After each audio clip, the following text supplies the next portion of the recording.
So this is a meditation story about a somatic release of trauma or something old that was holding me back. And so I hadn't had one like this intense in a long time. And this happened over the past 6 months or so. So I was feeling that kind of stressy, crunchy feeling I now can recognize as something's ready to be looked at, seen, examined, and released. Something in my, how would you say, energy, memory, but sometimes the memory is not the one you can access. And so I decide it's the middle of the day and I'm going to lay down and put on a recorded meditation, which is created for that purpose.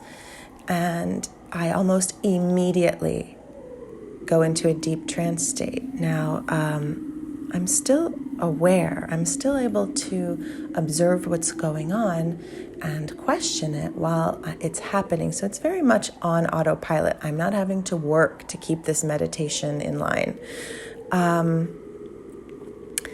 And I'm looking through a man's eyes. I'm seeing this whole thing that plays out ahead of me from his point of view. I am him. And so he's walking through a doorway into a strip club. And ahead of him, he can see women. Now I'm just going to start saying like what I see, but realize I'm looking out of his eyes. I am him.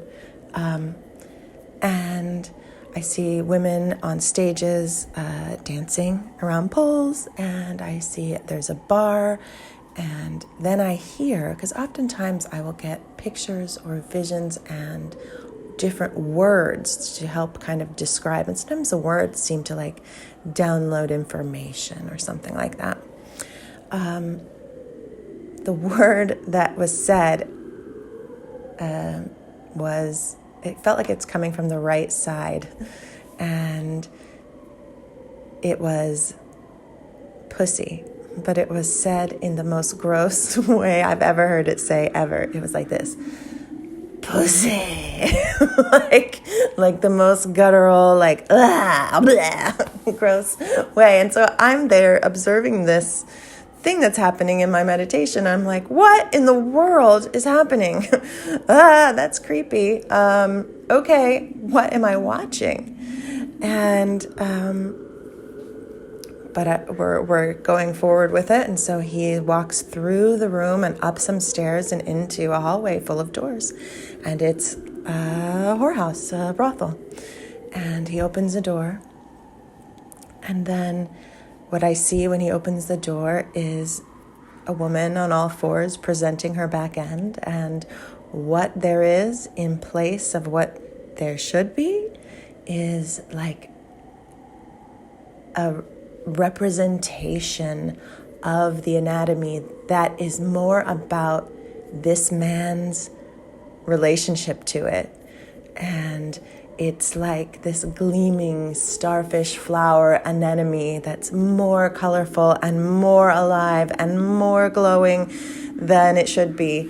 And it's beautiful is what I'm feeling. I'm feeling what he's feeling. And he's like, but it's like desire and awe and need and intense. And as I'm seeing it, I'm feeling in my body as a woman meditating in my room, I'm feeling sex, but I'm confused because I'm like, this is not what sex feels like. And I realize I'm feeling what he felt like it felt like when he dealt with that anatomy. And it was really trippy because as a woman, I don't feel sex in that way. So, wow. And, but there was something else laced with it, right? It wasn't just sexual, physical feelings. It was addiction.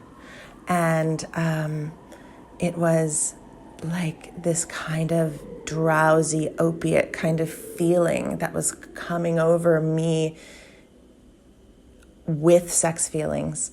And I realized that this guy, who was probably me in a past life, that's what I think, had a sex addiction and was going to get a fix. And that's what I was watching. And it makes a lot of sense because for me in this life, cigarettes have been a really big struggle, and addiction type things. And it makes sense that it's kind of layered up from past experiences. And when that meditation finished, I just knew that I would have less of a hard time. It wasn't desperation to have a cigarette. It wasn't, I'm going to die. It wasn't unable to think about anything else ever until I get one. So this cleared some of that for me, which was really